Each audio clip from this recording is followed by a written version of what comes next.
Стаматовски зазема едно од централните и највидните места меѓу основоположниците на македонската наука за јазикот.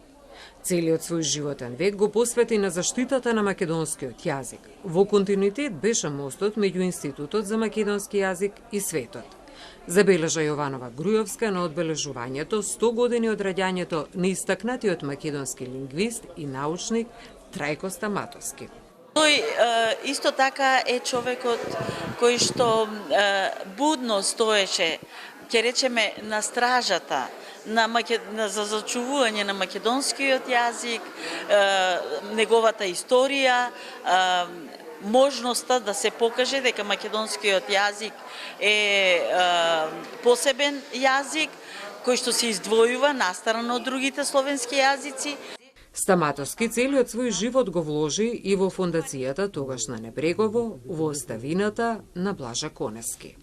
Во таа смисла беше многу важна неговата стратешка мисла да се основа, да се изгради, да се обнови неговиот родната куќа на Блажа Конески, да стане спомен дом и да стане еден вид на култно место за македонистиката, за македонскиот јазик, кој ќе биде посетувано од ученици, студенти, од видни македонисти.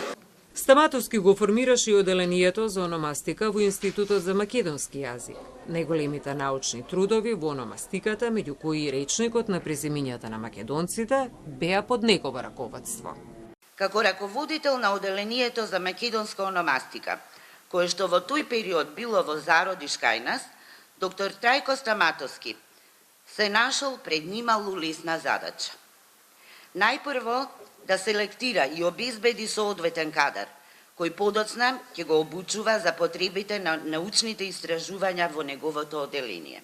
Стаматовски, како истоврсник речиси со Блаже Конески, е сведок на низа настани што се однесуваат на македонскиот јазик, некогаш и неповолни, кои останале незабележани од Конески, а за кои можеме да прочитаме и да дознаеме токму во овие последни книги на Стаматовски. Стаматовски секогаш велеше дода да јачава улчар, дека ништо не сме направиле доколку науката и се повини на политиката. И политиката секогаш треба да стои простум пред науката.